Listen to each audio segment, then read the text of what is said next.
ओम ब्रह्मा मुरारी त्रिपुरांतकारी भानु शशि भूमि सुतो बुधश्च गुरुश्च शुक्र शनि राहु केतव सर्वे ग्रह शांतिकरा भवन्तु सर्वे ग्रह शांतिकरा भवन्तु क्रूर ग्रह शांतिकरा भवन्तु नवग्रह शांतिकरा भवन्तु। नमस्कार, स्वागत है आपका आचार्य वाणी में। मैं आचार्य विक्रमादित्य आपके साथ हूँ। ग्रहों का परिवर्तन किस प्रकार से जीवन में उसका प्रभाव पड़ता है, ये ज्योतिष का वास्तविक तौर पर एक ऐसा विषय है कि जिसके द्वारा हम समय को पहचान सकते हैं कि समय का खेल किस प्रकार से चल रहा है।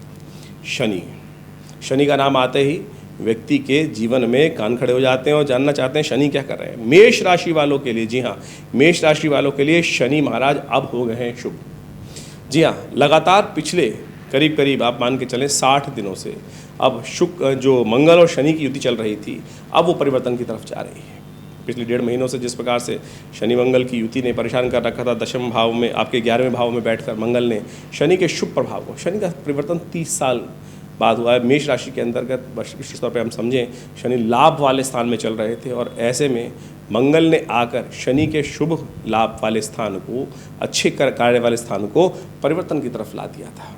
अब मंगल 23 तारीख को परिवर्तन की तरफ चले जाएंगे और परिवर्तन के बाद 12वें भाव में बैठकर जो दोष युक्त योग चल रहा था, शनि मंगल की युति विस्फोटक मानी जाती है, भयावह मानी जाती है। पूरे विश्व में यदि आप देखें किस प्रकार से इजराइल का वातावरण रहा, अमेरिका इत्यादि में, यूरोप में कई प्रकार की भयावह स्थिति बनी, रशिया के अंदर किस प्रकार की स्थिति बनी, उसमें ग्रहण भी पड़े दो और ऐसा भयावह युति, इसमें सूर्य राहु की युति चल रही थी, इधर मंगल शनि की युति चल रही थी। अब वो सब परिवर्तन की तरफ जा चुकी है और ये परिवर्तन जो हो रहा है ये कई प्रकार से आपके लिए मंगल का परिवर्तन, मेष राशि वालों के लिए, मेष राशि के स्वामी मंगल होकर 12वें भाव में चले गए। ये एक राजयोग का निर्माण कर रहे हैं, बहुत सुंदर योग का निर्माण कर रहे हैं। तो आने वाले समय में आपके लिए शनि महाराज भी लाभ की स्थिति बनाएंगे। बृहस्पति महाराज स्वयं लग्न में विराजित हुए हैं इस वक्त परिवर्तन के बाद। तो ऐसे में कई प्रकार के आपके लिए आगे बढ़ने के योग, विचारों में बस दृढ़ता ला। एक बात ध्यान रखिएगा, शनि महाराज अभी भी दृष्टि डाल रहे हैं आपके बृहस्पति के ऊपर, सूर्य के ऊपर। ये एक कष्ट का भाव है कि अड़ियल स्वभाव मत कीजिएगा। विचारों में थोड़ा सा अंधकार अभी भी शनि, क्योंकि शनि की दृष्टि खराब होती, शनि जहाँ बैठे हैं वो कतई खराब नहीं है। एक तो आप मेष राशि वालों के लिए तो खासतौर पे शनि जो है दशम और एकादशम भाव के स्वामी होकर बड़े सुंदर भाव में, वहाँ लाभ के स्थान में बहुत सुंदर तरीके से बैठे हुए हैं और अच्छी स्थिति कर रखी है। बृहस्पति पर जो दृष्टि डाल रहे हैं केवल वही है, वो भी आगे आने वाले समय में बिल्कुल परिवर्तन की तरफ जाएगी।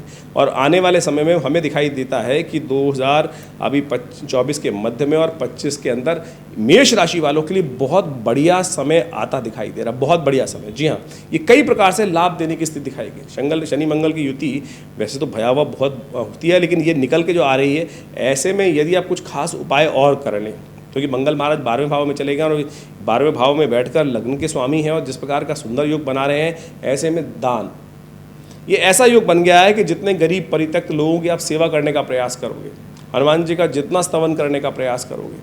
और एक बात और, अभी भी बृहस्पति पर जिस पर हमने कहा कि शनि की दृष्टि चल रही है, वो एक स्थिति है, तो आप आलस्य को त्यागने का प्रयास कीजिएगा। शनि महाराज जो है दृष्टि डालकर, जब डालते हैं बृहस्पति पर, ज्ञान पर दृष्टि डालने का प्रयास करते हैं, तब क्या होता है कि ज्ञान ट्यूबलाइट की तरह हो जाता है कि यानी एकदम विचार जब आना था, थोड़ा देर लग सकती है विचार आने में। तो ऐसे में केसर का नित्यपति सेवन, ब्राह्मणों की सेवा और मंगल को शक्ति और बढ़िया देने के लिए, लग्न के स्वामी हैं तो हनुमान चालीसा का पाठ कर लें, गरीब परित्यक्त लोगों की सेवा करने का प्रयास कर लें।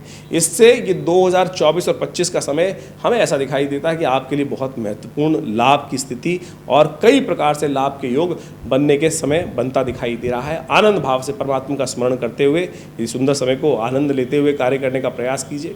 बीच में बृहस्पति महाराज का जब परिवर्तन होगा, शुरू में थोड़े दिन के लिए अस्त रहेंगे, लेकिन वो फिर उसके बाद जिस प्रकार से द्वितीय भाव में जाकर बहुत सुंदर योग बनाएंगे, ये आपके लिए बहुत ही सुंदर रहने वाला है, बहुत ही सुंदर रहने वाला है और इसका आनंद पूरी तरह से लेने का आपको प्रयास करना चाहिए। एक बात और ध्यान रखिएगा, इस समय में विशेष तौर पर बृहस्पति और शुक्र की युति कुछ दिन के लिए रहेगी, 3-4 दिन के लिए, उसके बाद शुक्र अस्त हो जाएंगे। तो ऐसे में जो शनि पे दृष्टि का, जो मंगल का परिवर्तन जो हटा है, बृहस्पति जो और शनि जो शुक्र की युति हो रही है, देवगुरु और दैत्यगुरु की दोनों की लग्न में युति हो रही है। और 3-4 दिन बाद वो शुक्र अस्त हो जाएंगे तो उसका वो प्रभाव कम हो जाएगा, लेकिन फिर भी मतों में, मन में, विचारों में मतभेद उत्पन्न हो सकता है, एक लेफ्ट एक राइट, ऐसी स्थिति उत्पन्न हो सकती है। तो ऐसे में आपके लिए सबसे अच्छा है कि आप शालीनता के साथ, शीतलता के साथ, शांत भाव में स्मरण करने का प्रयास करें, परमात्मा का स्मरण करने का प्रयास करें, नित्यपति केसर का सेवन करने का प्रयास करें। ये समय ओवरऑल तरीके से हमें बहुत अच्छा दिखाई देता है। ये तो हमने गोचर के हिसाब से आपको प्रभाव बता ही दिया। आने वाले समय में बृहस्पति महाराज पूरे वर्ष के लिए होने वाले हैं, इस प्रकार सुंदर योग बना रहे हैं। और मेष राशि वालों के लिए खास तौर पे एक बात का ध्यान रखिएगा, शनि महाराज जिस वक्त चल रहे हैं जहाँ पर, वो थोड़ा सा लाभ तो दे रहे हैं लेकिन अननेसेसरी की चिंता बढ़ाने के योग देते हैं, क्योंकि लग्न को देखते हैं, बुद्धि वाले स्थान पर उनकी दृष्टि हो रही है।